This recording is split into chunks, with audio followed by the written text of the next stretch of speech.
Que es una fusión entre entender lo que son las capacidades sexuales y el tema de la felicidad. Y eso suena como tan interesante, esa mezcla, como para uno decir cómo podemos ser felices en lo sexual. Entonces sea este el momento de decir, bueno, relájense, aunque vamos a ver algunas cosas que lo dejan uno cuestionando. También la idea es pensar cómo el sexo, la sexualidad pueden ser fuente para nosotros. La profesora Marta Nussbaum en todo este ciclo ha sido suficientemente presentada, pero también es importante notar que, y algo que es importante señalar como central dentro de su trabajo, es que ella hace parte justo de lo que denominan los americanos el baby boomer. Es decir, son aquellas personas que han nacido después de la Segunda Guerra Mundial. Y en consecuencia es tan interesante pensar que estas personas, hombres y mujeres, llegaron a aportar reflexiones nuevas y a cuestionarnos por qué llegamos al horror de la guerra también y qué fue lo que nos faltó ahí. Entonces quiero señalar este aspecto inicial dentro del trabajo de ella. Mis fuentes conceptuales son estas tres principalmente: las mujeres y el desarrollo humano, Sex and Social Justice, y el ocultamiento del humano. La obra de Marta Nussbaum podríamos perfectamente calificarla de prolífica. En verdad que la admiro por esto, qué capacidad para escribir. O sea, si hay de capacidades, podríamos reconocer la primera, qué capacidad para escribir. Son libros voluminosos, densos, ricamente referenciados, de tal manera que lo que uno podría decir, no hay campo a la especulación, está todo muy bien sustentado. Reconozco que no puedo abarcar toda la obra en esto y les pido disculpas a quienes conozcan otras obras en profundidad y quieran indagar sobre aspectos de la sexualidad allí. Me he concentrado en estos tres textos que considero reúnen muy bien su propuesta académica. Lo otro que quiero resaltar de la profesora Nussbaum es su capacidad de poderse conectar con las personas. Es decir, no es solo una lectora de los clásicos, no es solo alguien que se encierra en una universidad americana patrocinada por un gran a estudiar detenidamente en griego, en latín, lo que dijeron los clásicos. No, es una persona que se va a la comunidad, que va a escuchar de primera mano los relatos de las personas que viven hoy. Y obviamente hace una hermenéutica, una interpretación a partir de lo que encuentra allí. Y también hace ese puente conceptual tan interesante. ¿Cómo poder entender que las reflexiones de hace 2000, 2500 años en Grecia hoy tengan vigencia para lo que estamos viviendo? Eso se le agradece. Y en este sentido, su propuesta, aparte de lo otro que desarrolla, de hacer una filosofía narrativa, es esto: construir también la reflexión filosófica a partir de lo que las personas están diciendo, de lo que las personas hoy día están diciendo. Por eso van a ver en algunos elementos de mi presentación que sigo esta línea metodológica que ella propone. Muy bien, vamos aquí. En esta parte quiero señalar, pocas veces uno en los textos se pone a mirar los agradecimientos. Uno cree que es una labor como superflua o de un emocionalismo de decir, ay, no, hay que agradecerle a alguien. Pero me di a la tarea de revisar en los textos a quién le agradecía. No le agradecí directamente a Aristóteles, ya de pronto Aristóteles pues no la recordará, pero sabe que en sus ideas se perpetúa precisamente todo lo que le generó a la humanidad. Pero sí le agradece a las personas concretas de la vida con las que ha interactuado, esencialmente en India, donde realiza el gran trabajo de acercamiento a las comunidades. Y mira algo tan bello, le agradece a Asma. Ella es una cantante y trabajadora del sexo. Y a ella le dice: por colocarme bajo el reto de hacerme esforzar mi pensamiento acerca de las diferencias de capacidades entre su vida y la mía. Y ella no teme asumir que es una mujer de clase media americana, de alguna manera privilegiada por el nivel de educación que alcanzó. Qué interesante que las mujeres en el mundo se puedan conectar. Qué interesante. Y me preocupa a ratos, y voy a ser aquí un poco crítico. Lo veía ahora, venía en el metro. Se sube una mujer con un bebé en brazos. Todas las bancas estaban ocupadas por mujeres y ninguna se paró a darle el puesto a ella. Y me preocupa un poco esto de la, no sé, voy a utilizar un término, caballerosidad entre mujeres, la solidaridad entre las mujeres. Porque claro, el planteamiento de Martha Nussbaum alude esencialmente al feminismo, pero vamos a empezar a ver que hay un asunto, cómo las mujeres también pueden reconocerse en su feminidad y cómo pueden solidariamente apoyarse. Y eso es una demanda. Es decir, en este mundo es imposible que pensemos que solo desde un lado, un segmento de la población podamos crear lazos. Esto tiene que ser una labor colectiva que está presente profundamente en el espíritu pluralista y liberal de la obra de Nussbaum. Por eso no tiene problemas en mencionar a una trabajadora sexual que la ilustró. ¿Cómo será ser trabajadora sexual en India? ¿Cómo será serlo?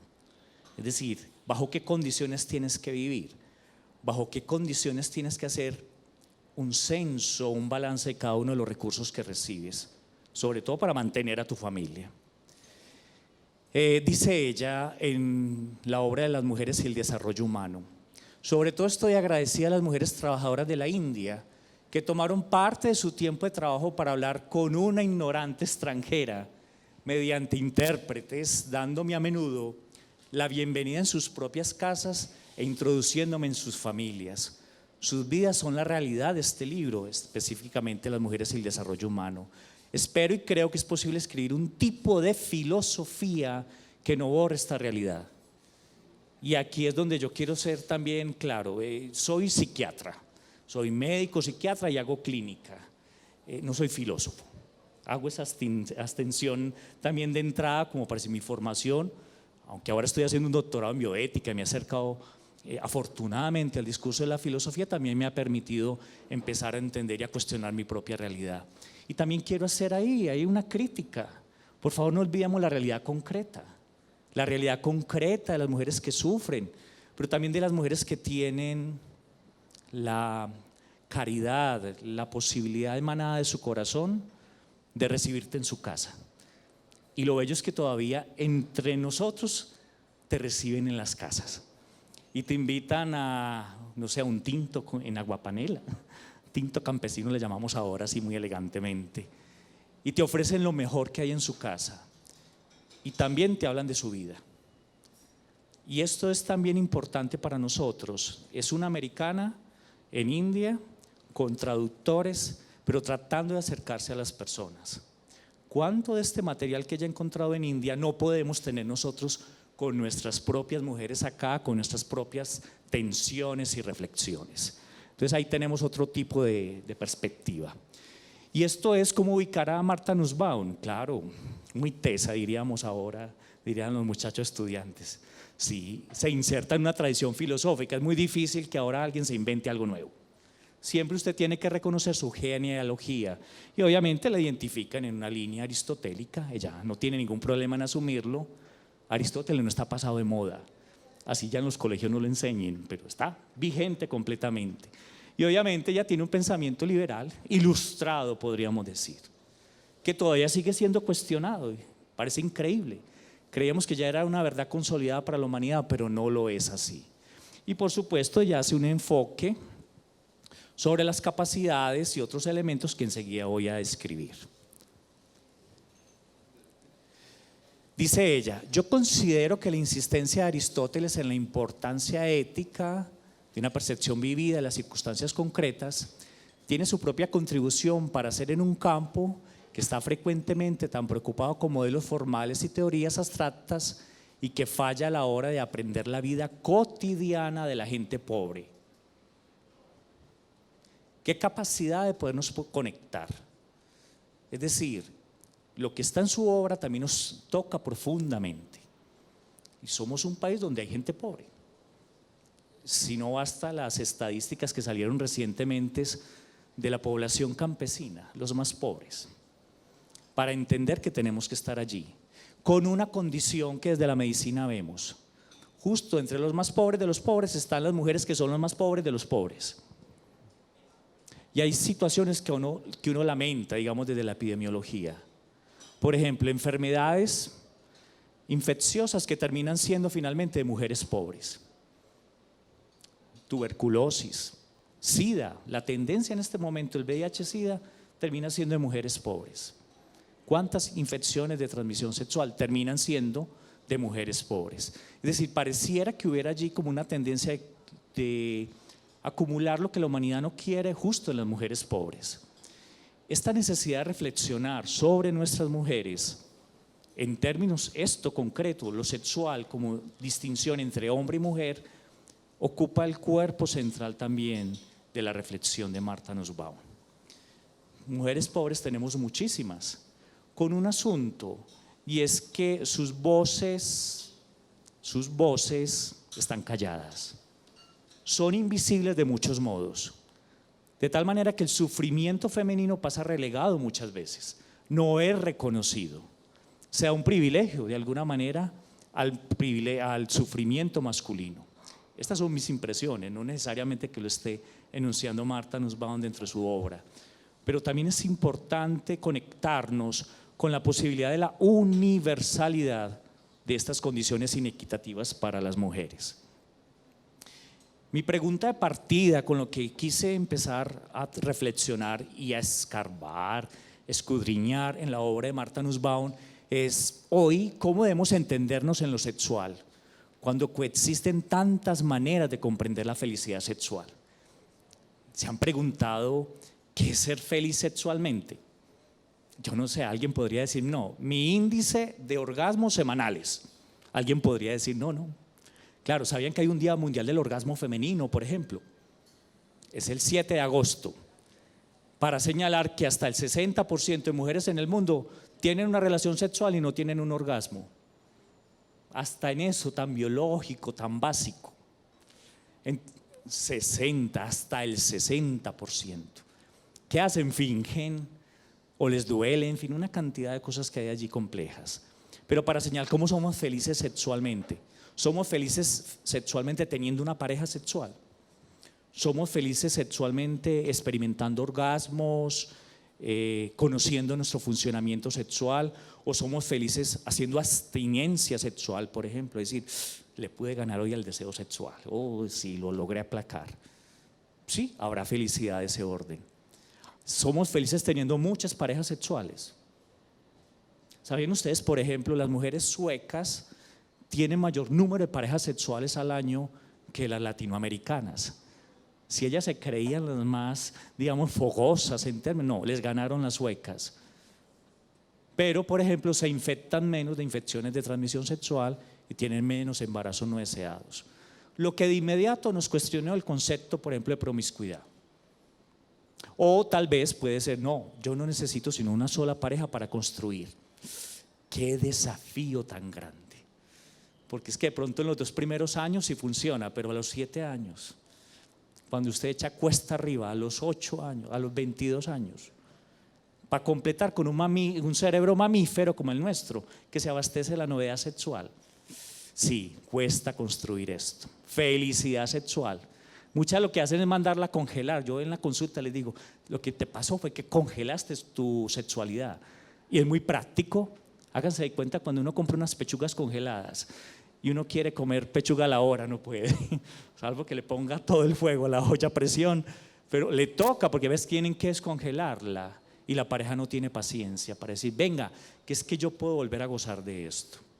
Porque es que las otras veces, ¿sabe qué me ha pasado? Dicen ellas, me han maltratado, me han violado, me han dejado sola, me han engañado, me han usurpado, me han puesto en la función que yo no quería estar. Con razón congelan la sexualidad. Entonces este asunto de la felicidad sexual, a lo mejor a muchos dicen, no, mejor hablemos de otras cosas. Sí, yo a veces pienso en el trabajo de la profesora Paula Mira, hablar de los animales, también muy bueno. Van a ver que hay algunas cositas con animales, es bellísimo.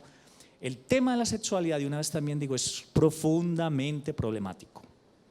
Profundamente problemático. Y además Marta Numbau le dio por hacer un trabajo muy complejo, yo la admiro por esto. Se le ocurrió empezar a considerar Oriente y Occidente semejante labor. Por lo menos cuando había el Imperio Otomano podíamos distinguir unas fronteras, hoy es que ni las alcanzamos a distinguir. Y a diario estamos viendo esa tensión entre Oriente y Occidente, que se expresa de muchas maneras obviamente.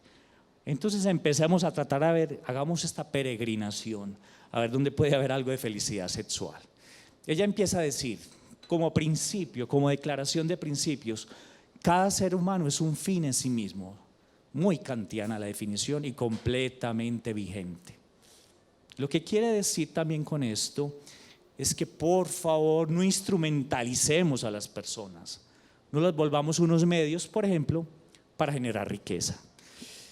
Y a rato digo, ay, qué noble aspiración, qué declaración muy exhortativa, pero cuántas veces precisamente bajo las condiciones en las que hoy trabajan hombres y mujeres, las personas no están siendo un fin. Sí, en muchos casos están siendo un medio, pero el espíritu que mueve en sus escritos es precisamente tratar de conectarnos con la posibilidad de considerar que universalmente se puede alcanzar. No la ha podido hacer la Declaración Universal de los Derechos Humanos, lamentablemente, con todo el apoyo político, económico que esto ha recibido, pero es importante que alguien lo diga primero y que alguien lo considere como un elemento posible precisamente. Lo otro es que las capacidades se buscan, ella lo dice, para todos y cada uno, aunque eso sea redundante semánticamente, para todos y cada uno de los seres humanos. Cualquier persona que sea un ser humano, todo individuo, ser viviente que sea un ser humano, tiene el derecho a que se le cuiden sus capacidades y a que se le promuevan. Y vamos a ver desde lo que ella propone cómo pueden ser estas capacidades. Lo otro es que ella considera como precaución metodológica de análisis el concepto de consenso traslapado. Cada persona tiene una visión diferente de la vida humana, del sentido de su existencia y de la felicidad. Y en consecuencia podríamos hacer, digámoslo así, una sustitución para ver lo que en lo sexual cada persona tiene una diferente visión de la vida sexual, del sentido de la sexualidad y de la felicidad sexual. Y esto lo que quiere decir es que estamos viviendo muchos, ella reconoce ese pluralismo propio de las sexualidades contemporáneas, estamos viviendo muchos que pensamos completamente diferente. Y nos toca aquí entre todos empezarnos a entender. Y en lo sexual sí que nos cuesta, porque cada uno tiene aspiraciones diferentes. Yo veo la lucha de las personas que acompaño, mis pacientes, cuando un chico dice yo quiero ser mujer. ¿Cómo cuesta eso? Ustedes se alcanzan a imaginar un muchacho de 16 años entaconado, maquillado, saliendo un sábado a las 7 de la noche en el barrio donde siempre lo vieron crecer como un chico. Eso sí es bullying, eso sí es matoneo y hasta los asesinan. Pero cuando usted siente que tu identidad, que lo genuino que hay en ti se tiene que expresar, entonces sientes que hay un llamado a ejecutarlo como tal. El problema es de la sociedad y tenemos muchos problemas con esto. Aquí mismo, en el Parque de los Deseos, ¿cuántas dificultades ha tenido?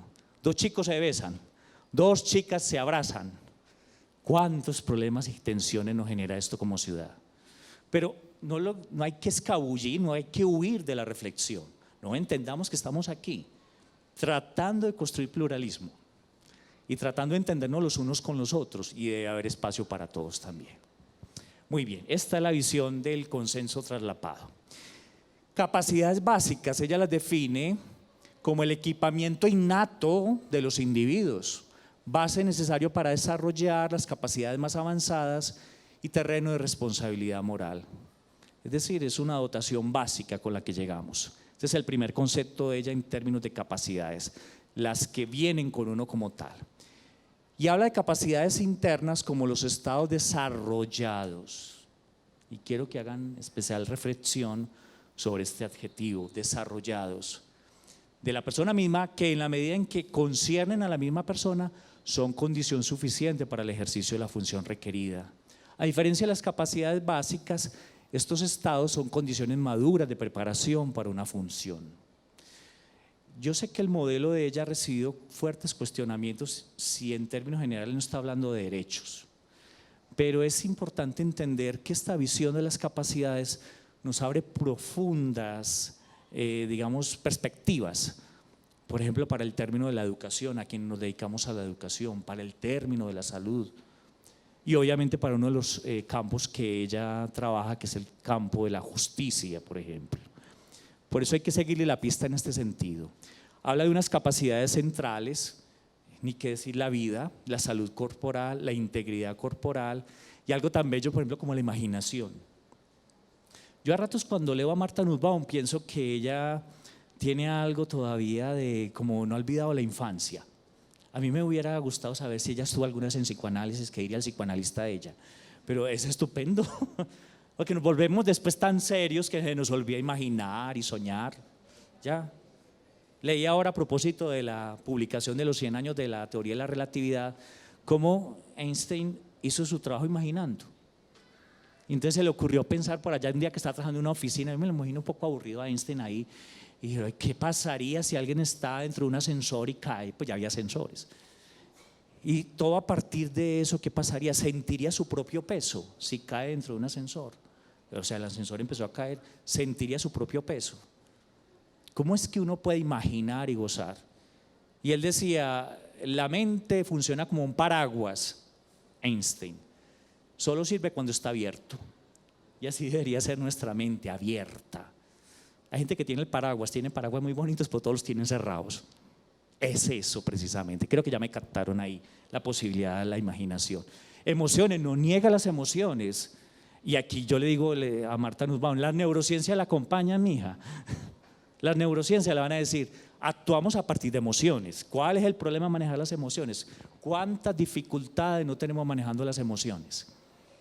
Y por supuesto la razón práctica, que es obviamente derivado de sus conceptos en filosofía, la filiación, definirse como integrado a una parte de la sociedad, la relación con otras especies, eso es bellísimo.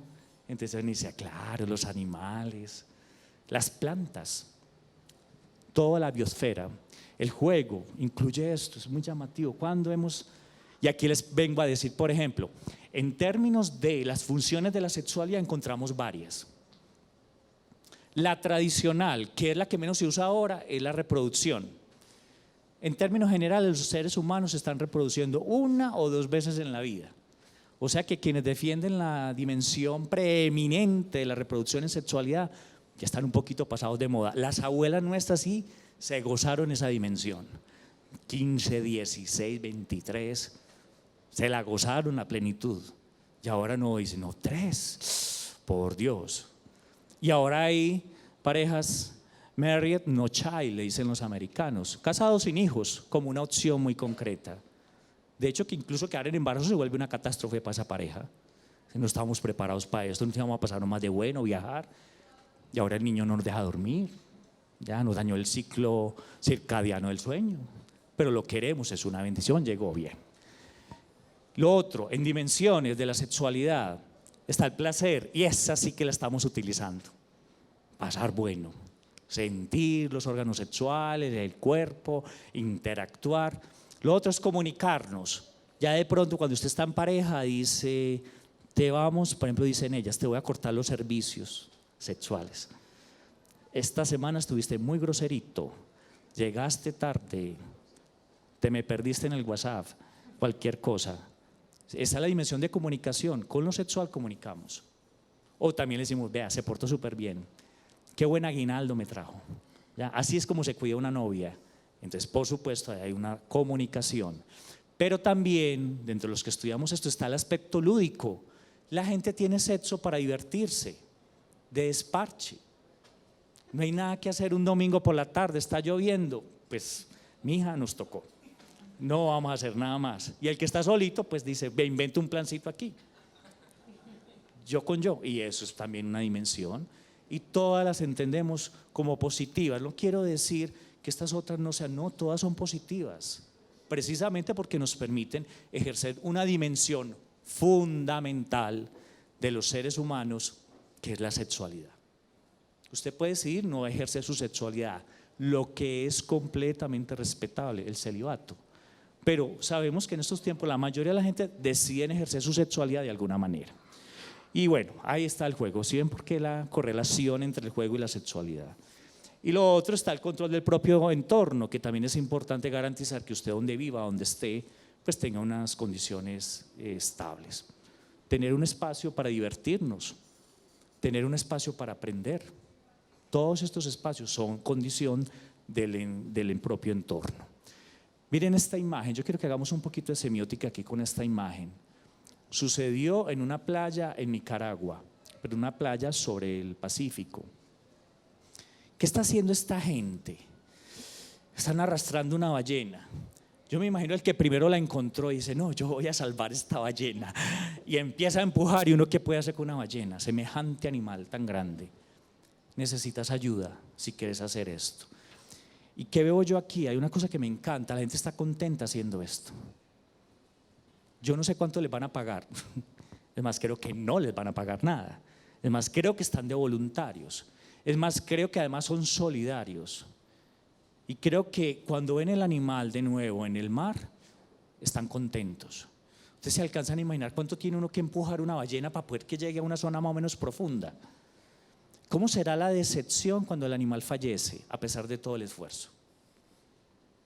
Y esto es lo que a la humanidad también le compete, ¿ya? Y a lo que nos tiene que sacudir. Y aquí estamos trabajando sobre la existencia, la vivencia de un animal. ¿Cuántas causas del tamaño de una ballena no tenemos que enfrentar? La injusticia, el hambre, la discriminación. Pero hay algo que es bello, quiero que esa imagen se les quede allí, están contentos haciendo eso. Sobre todo que no perdieron la esperanza, no tienen desesperanza aprendida, que es lo que estudiamos en psiquiatría, en psicología, es decir, esos que se acostumbran a decir, no, es que no hay nada que hacer. Total, el animalito se va a morir.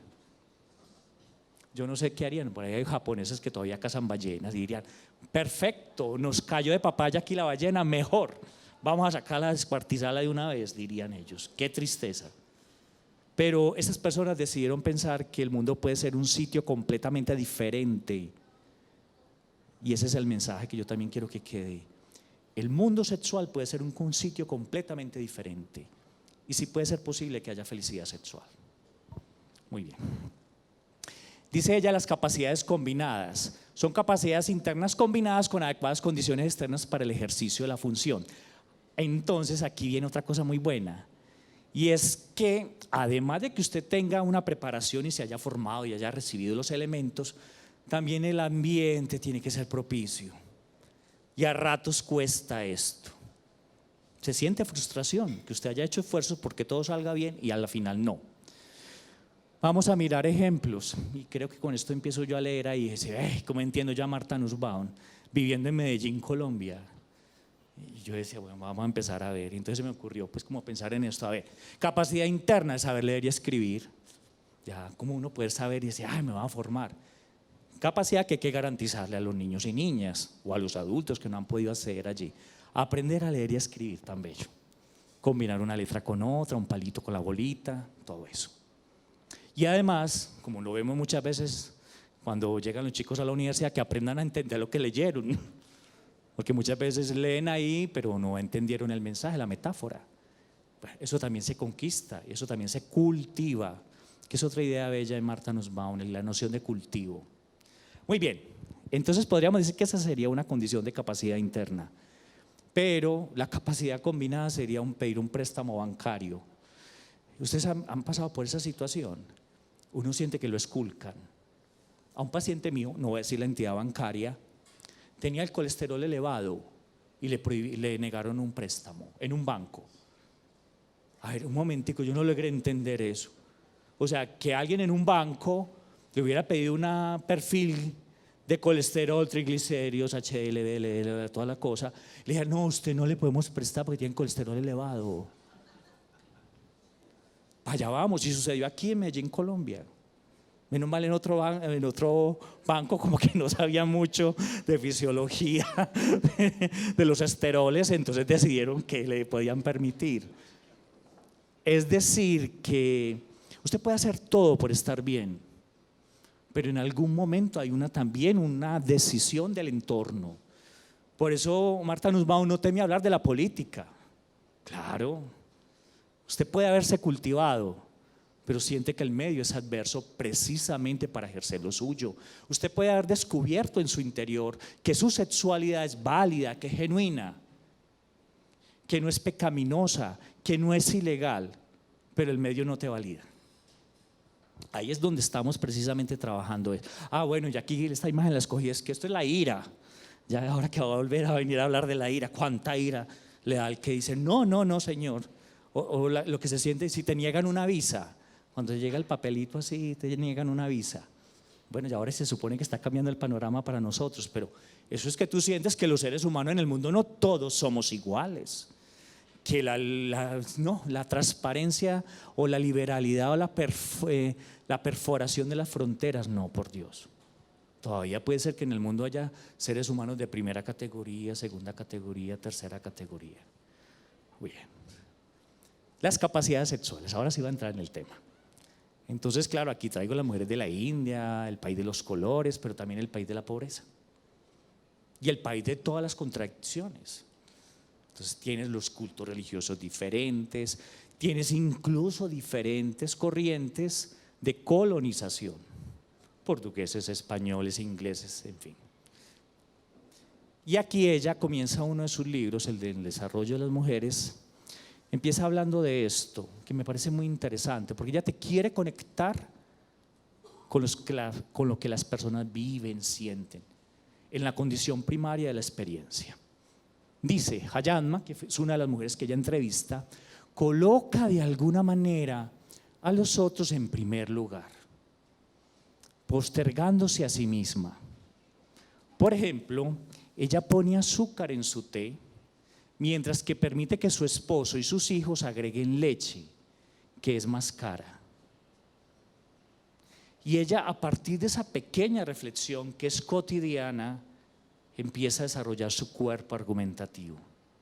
¿Sabían que Hayanma, por ejemplo, calcula en su microeconomía cuánto cuesta una porción de leche y cuánto cuesta una de azúcar?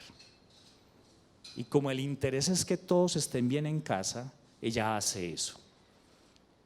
Entonces Marta Nussbaum se pregunta por qué ella hace esto.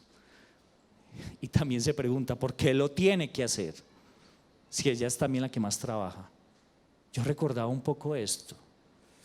En las familias paisas no sucedió así, no sucede así.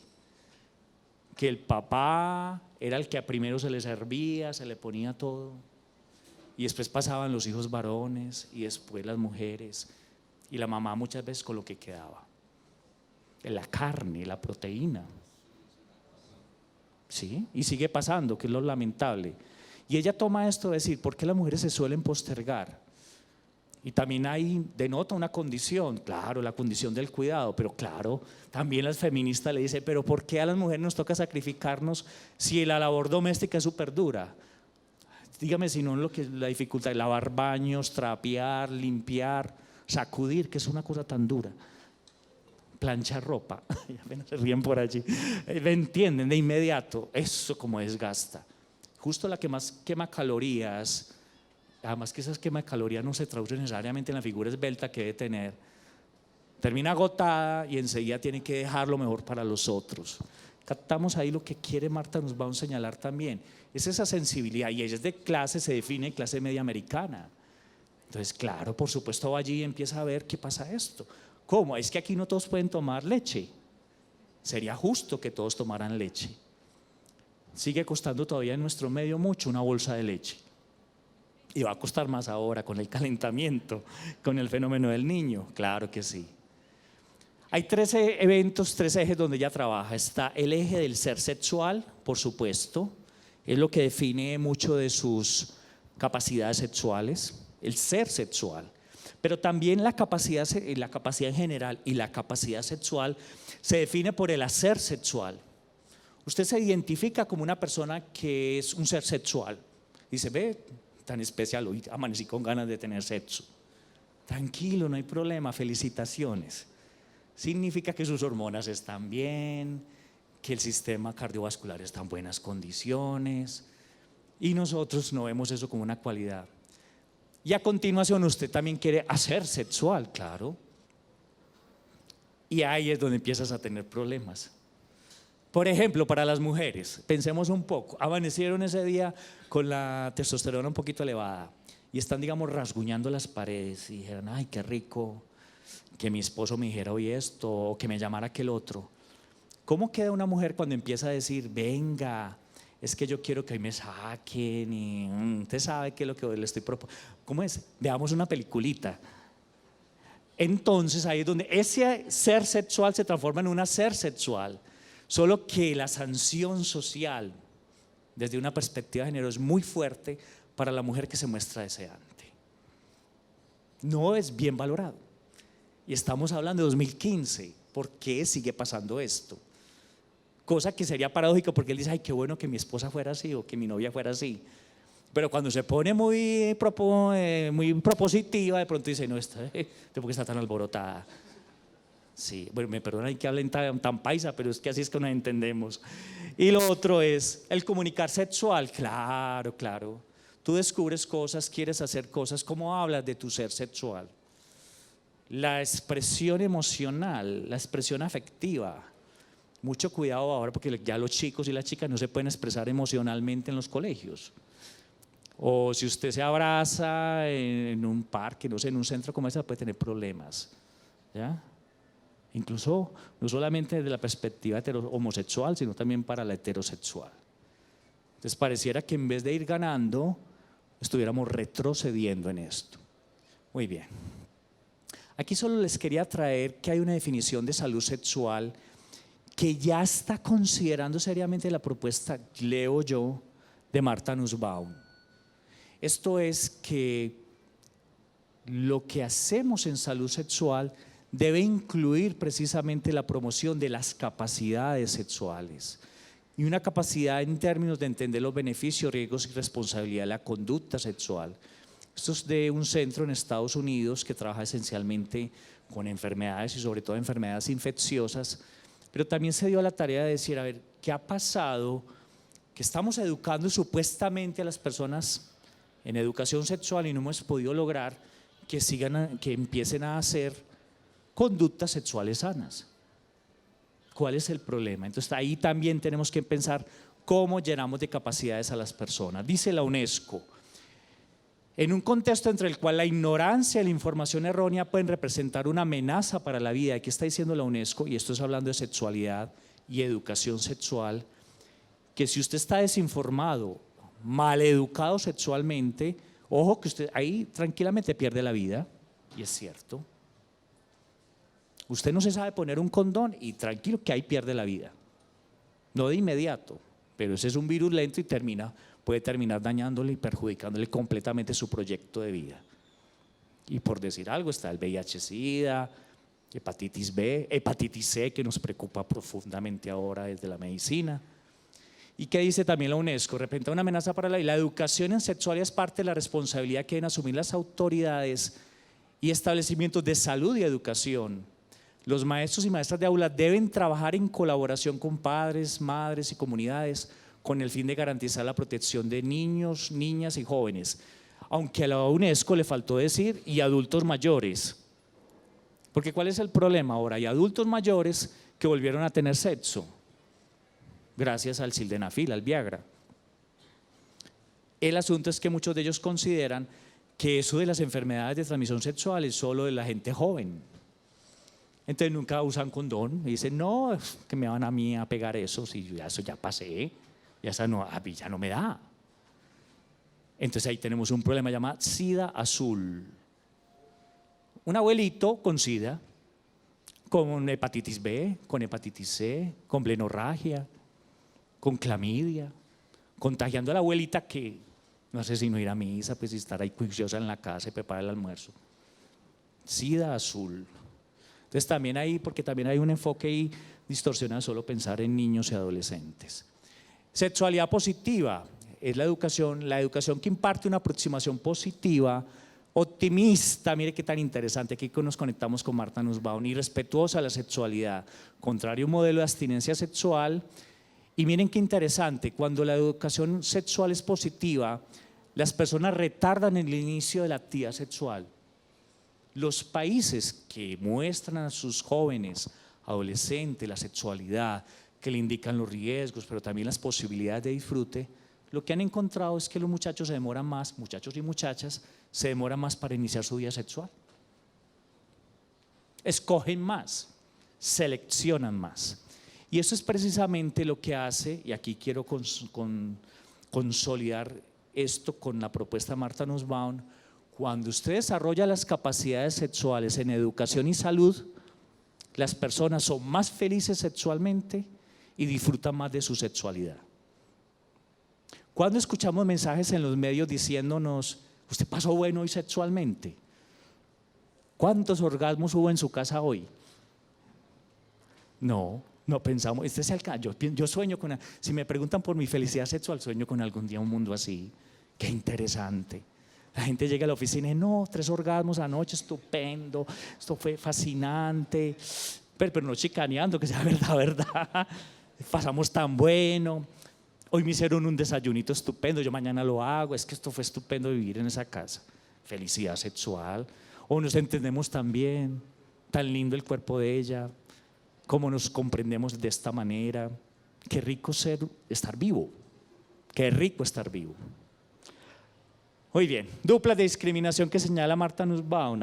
Y aquí se pone ella en el problema complejo. Dice, vea, señala 3 en este libro que es bellísimo, Sex and Social Justice.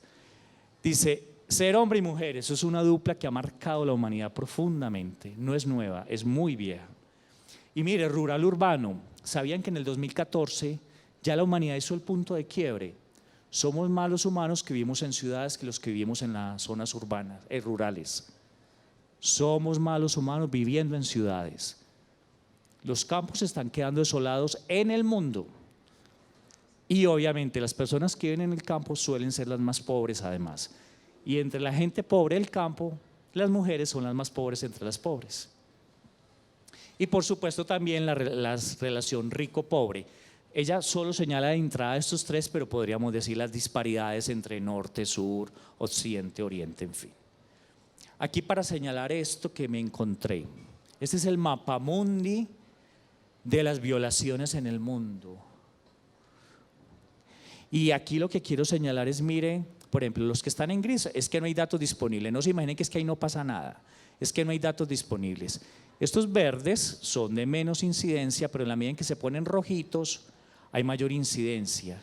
Y a mí me preocupa, por ejemplo, pensar que hay un país nórdico, esto es Dinamarca, si no me equivoco, Noruega, perdón, Australia.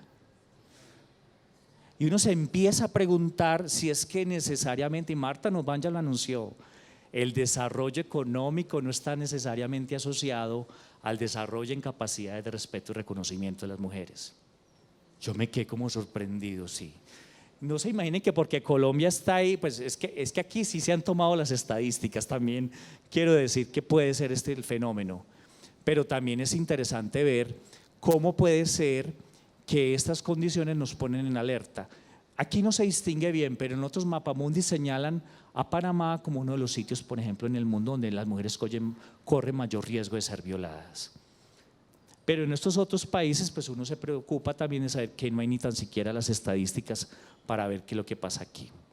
Dice Martha Nussbaum en términos de esto de las capacidades sexuales y en términos de cómo podemos ver a las mujeres, habla de que es importante considerar, y lo define como uno de sus ejes centrales en Sex and Social Justice, la cosificación de las personas, y obviamente deriva grandemente en las mujeres. Uno, porque se entienden como una instrumentalización de las mujeres. Las mujeres son instrumentalizadas en términos de placer sexual. Lo otro, se da una negación de su autonomía y de su subjetividad. Y aquí hay algo que es muy contundente, algo preocupante o muy preocupante, y es que ella habla de volver a los seres humanos, a las mujeres, en seres inertes, como carentes de vida, como vaciados de vida, como vaciados de sentido de esta manera. Lo otro es que las mujeres terminan siendo vistas como sujetos, como más bien como objetos fungibles. Se toman, se usan y en el uso se desgastan. Lo otro es que hay una preocupación por la capacidad de como autorización de violabilidad. No deja uno de preocuparle estos incidentes y no sabe uno si son hechos consumados desde la perspectiva de muchos filósofos, de decir cosas que se asumen que ya están rodando allí, y es las violaciones. Una mujer en India va en un bus y los hombres de todo el bus deciden violarla y no pasa nada. Y enseguida los jueces dicen, no, pues si aquí tantas veces ha pasado, como un hecho consumado. ¿Ya? Lo otro es la propiedad, y ni qué decir, las mujeres siguen siendo entendidas como propiedad, se intercambian por chivos, cabras, vacas, y ella señala el gran problema, por ejemplo, de la dote en la India, la dificultad de que muchas mujeres que no pueden entrar en el mercado, digamos, matrimonial, son excluidas. La peor condición es estar soltera y abandonada de su familia, porque además ni oportunidades laborales tienen. Con demasiada frecuencia se trata a las mujeres no como fines en sí mismos, como personas con una dignidad que merece respeto por parte de las leyes y las instituciones. Por el contrario, se las trata como meros instrumentos para los fines de otros, reproductoras encargadas de cuidados, punto de descarga sexual. Yo creo que ella es magistral cuando escoge esto y dice, como sobre un objeto, como sobre un instrumento de silicona, de hule, de plástico, agentes de la prosperidad general de una familia.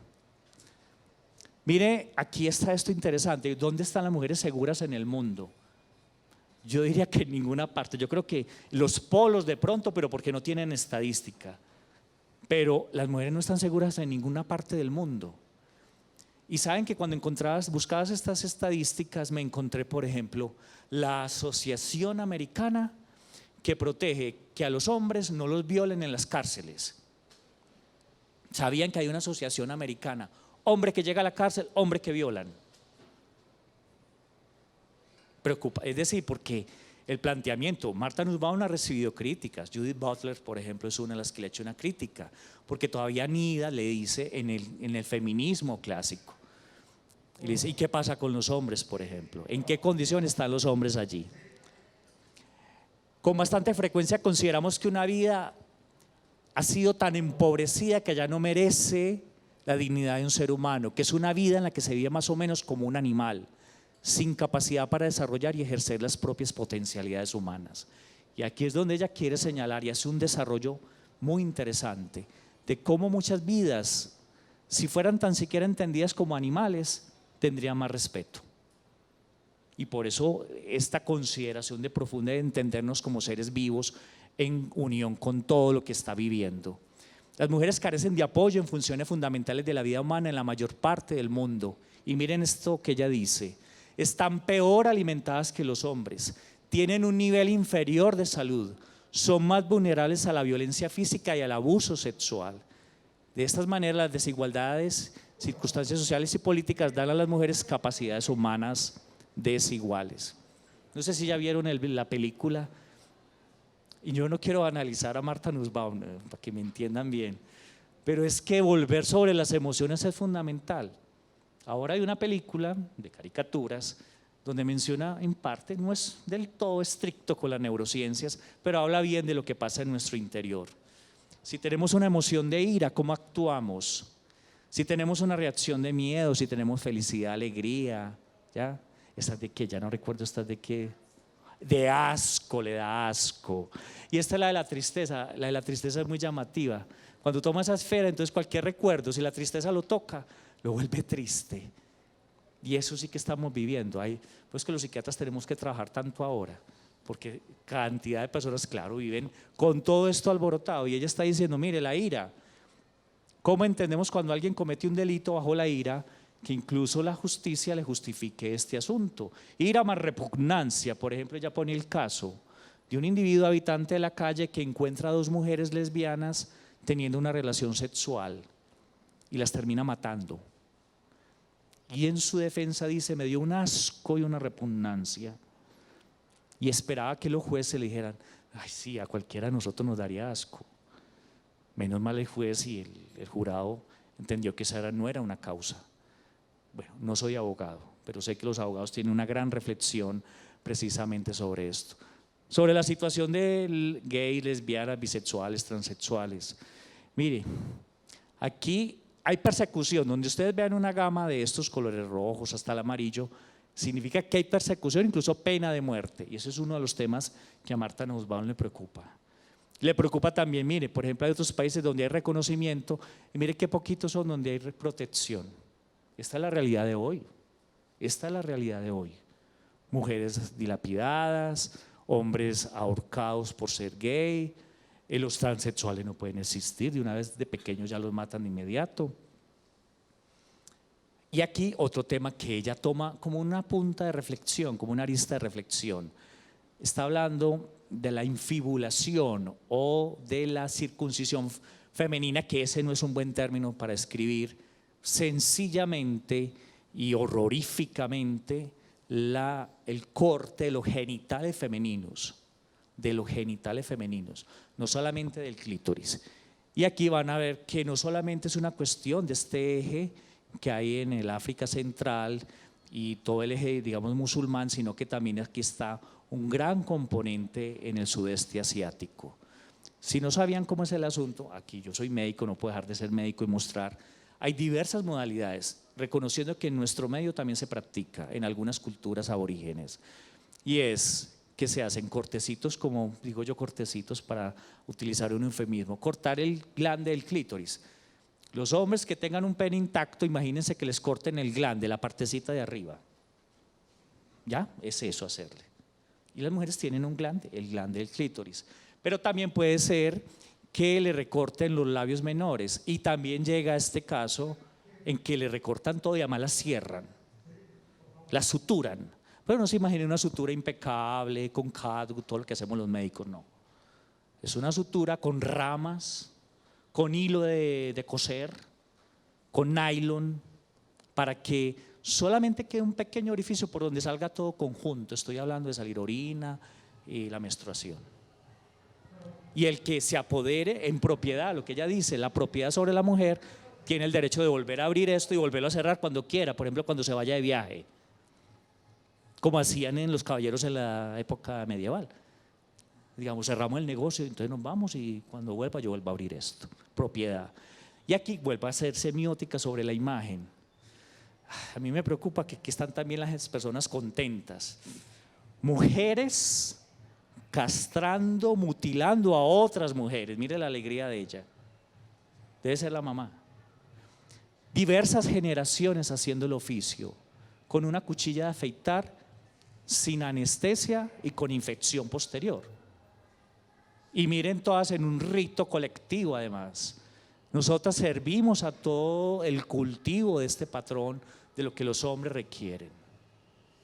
Y se sigue haciendo, por eso Marta Nussbaum se siente conmovida, pero no nos quedemos solo en la infibulación como para decir vamos a hacer una campaña contra esto. Claro que hay que hacerla. Lo que ella quiere decir, esta intervención sobre los cuerpos. Y ni qué decir las otras intervenciones que hacemos, las intervenciones que hacemos los mismos médicos también. Hay medicalización de la sexualidad de las mujeres. Ella habla de un feminismo, ya con esto estoy en la parte final, que propone que sea internacional, que sea liberal, o sea, que escoja el espíritu de la ilustración, que sea humanista, por supuesto, que ayude a una configuración del deseo, social del deseo, y que se comprenda de una manera simpática, que podríamos también entenderlo en traducción como simpática. Ella propone esto. Ella, contrario a la visión relativista, de decir, no, cada cultura hay que respetarla, ella dice, no, un momentico, es que si en algún momento, en alguna cultura están cortando a las mujeres, yo no puedo decir que respeto a la cultura permitir que eso pase. Y ahí es donde entra, digamos, en confrontación. Mutilaciones no quirúrgicas, esas se siguen dando. Cuando a una mujer les niegan los servicios de salud, cuando no puede acceder a los métodos anticonceptivos. A mí me sorprende que por lo menos ya ahora en nuestro medio, Medellín, Colombia, ya están llegando los condones femeninos. ¡Oh, qué alegría! Eso sí valdría la pena hacerle una alborada. Ya llegaron los anticonceptivos, los condones para las mujeres. Claro, ya por lo menos están, ya los conocen. Eso es un buen aspecto positivo, lo celebro. Lo otro es bien el Viagra femenino, lo vamos a tener probablemente dentro de un año. Y aquí saben que les quiero mencionar, y esto aquí se me sale el médico que tengo, el psiquiatra que tengo, y es para señalar que saben qué hace el medicamento. El medicamento lo que hace es conectar por un lado y desconectar por el otro el cerebro rectil de la mujer con su cerebro, digamos, más humano, el cerebro frontal, lóbulo frontal. Más o menos trata de decirle a las mujeres, sabe que deje fluir su sexualidad, reconozca su ser sexual. Y para eso tenés que tomar una pastilla. Es más o menos como tratar de invertir lo que la cultura ha hecho en este sentido. Es la condición de entender cómo somos ser hombre, ser mujer hoy. Y probablemente hay una profunda asimetría. Mi propuesta es, siguiendo la perspectiva de Martha Nussbaum, considerar una construcción de ciudadanía sexual. No negar la sexualidad, ponerla como un tema que está allí, pero sin tantos apasionamientos y sobre todo con esa desinformación con la que muchas veces ve uno que se tratan estos temas. Y con esto quiero acabar. Dice Martha Nussbaum, lo que se persigue es una sociedad en la que cada una de las personas sea tratada como digna de atención y en la cual cada una haya sido puesta en condiciones de vivir realmente en forma humana. Y listo, muchas gracias, muy amables.